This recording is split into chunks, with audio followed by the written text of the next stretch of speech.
नमस्कार, स्वागत है आपका द वॉइस टीवी में। चलिए बढ़ते हैं इस वक्त की देश और दुनिया की तमाम बड़ी खबरों की ओर। भारत और अमेरिका के बीच टैरिफ विवाद के बीच विदेश मंत्री डॉक्टर एस जयशंकर ने अमेरिकी विदेश मंत्री मार्को रूबियो से मुलाकात की है। इस दौरान दोनों नेताओं ने सकारात्मक संदेश दिए हैं। ये मुलाकात संयुक्त राष्ट्र महासभा के इतर न्यूयॉर्क में हुई है। पाकिस्तान के खैबर पख्तूनख्वा घाट में एयर स्ट्राइक से 30 नागरिकों की मौत हो गई। सूत्रों के मुताबिक JF-17 लड़ाकू विमान से बम गिराए गए थे, जबकि पाकिस्तान सेना ने हमले से इनकार किया है और इसे आतंकी विस्फोट बताया है। भारत के रक्षा मंत्री राजनाथ सिंह ने पाकिस्तान अधिकृत कश्मीर को लेकर के बड़े दावा किया है। उन्होंने कहा है कि POK एक दिन बिना किसी युद्ध और हमले के ही भारत में मिल जाएगा। अमेरिकी राष्ट्रपति डोनाल्ड ट्रंप ने एक बार फिर नोबेल पुरस्कार की बात की है। इस दौरान उन्होंने भारत पाकिस्तान के बीच मई महीने में हुए संघर्ष विराम का एक बार फिर जिक्र किया है। उन्होंने कहा कि टैरिफ और ट्रेड की वजह से हम साल दर साल अलग अलग युद्धों को रोकने में कामयाबी हासिल की है। इसराइल की धमकी के बाद फिलिस्तीन को आधिकारिक मान्यता देनी शुरू हो गई है। हाल ही में UK, पुर्तगाल और ऑस्ट्रेलिया ने फिलिस्तीन को बतौर देश के रूप में स्वीकार कर लिया है। हालांकि अभी भी लाखों फिलिस्तीन गाजा पट्टी में बमबारी के बीच में फंसे हुए हैं। अमेरिकी राष्ट्रपति डोनाल्ड ट्रंप द्वारा H-1B वीज़ा फीस के बेतहाशा बढ़ोतरी के कारण दुनिया में हड़कंप मची हुई है। इस बीच चीन ने बड़ा कदम उठाया है। चीन की शी जिनपिंग सरकार ने के वीज़ा कैटेगरी शुरुआत कर दी है। साउथ अफ्रीका के दिग्गज विकेटकीपर बल्लेबाज क्विंटन डिकॉक ने वनडे में अपना संन्यास वापस ले लिया है। अफ्रीका टीम ने पाकिस्तान और नामीबिया के खिलाफ होने वाली आगामी सीरीज के लिए अपने स्क्वाड में क्विंटन डिकॉक का नाम शामिल किया है। एशिया कप सुपर 4 में शुरुआती हार के झेलने के बाद श्रीलंका और पाकिस्तान के बीच मंगलवार को करो या मरो का मुकाबला होगा।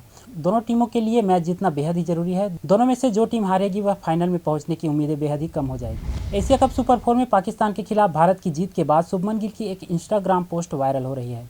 इस पोस्ट में पाक खिलाड़ियों को साफ मैसेज दिया गया है कि क्रिकेट और मैदान पर शब्दों से ज़्यादा असरदार खिलाड़ियों का प्रदर्शन होता है। PM मोदी ने अरुणाचल प्रदेश में 5100 करोड़ रुपए से ज़्यादा की विकास परियोजनाओं की शुरुआत की है, जिसमें 2 बड़े हाइपो पावर प्रोजेक्ट भी शामिल है। PM उज्ज्वला योजना के तहत 25 लाख नए परिवारों को LPG कनेक्शन मिला।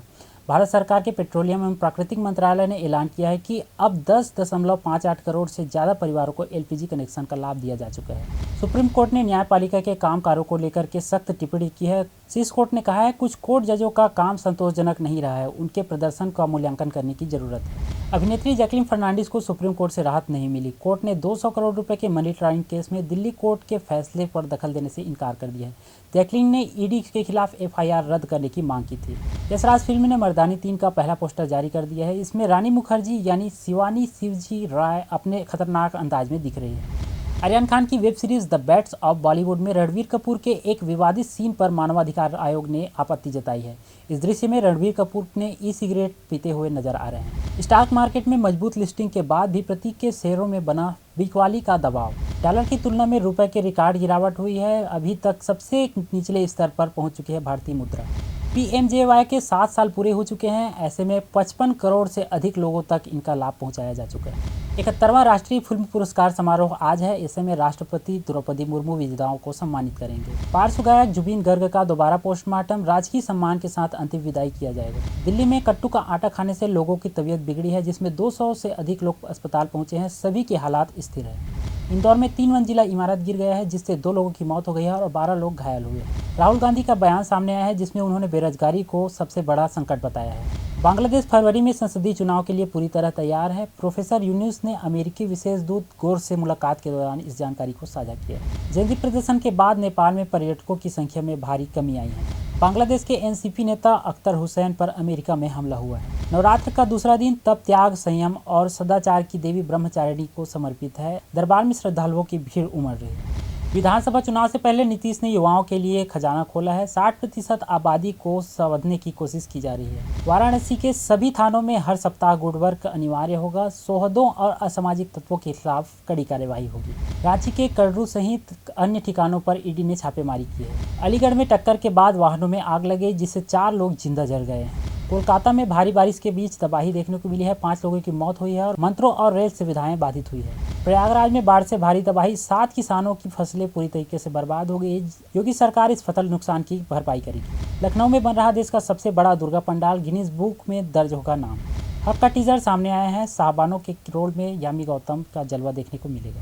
बिलासपुर हाईकोर्ट ने पत्रकार मुकेश चंद्राकर हत्याकांड के आरोपी सुरेश चंद्राकर की याचिका को खारिज कर दिया है। कोर्ट ने कहा है संलिप्तता को देखते हुए राहत देना उचित नहीं है। जमीन रजिस्ट्री पर नया कानून लागू हुआ है। 5 डिसमिल से कम कृषि भूमि की नहीं होगी अब रजिस्ट्री। ध्वनि प्रदूषण पर हाईकोर्ट ने सख्ती दिखाई है, मुख्य सचिव को कड़े निर्देश दिए हैं। डायल 112 के 400 से अधिक वाहन कबाड़ हो गए हैं, जिससे हाईकोर्ट ने जीटीपी से व्यक्तिगत हलफनामा मांगा है।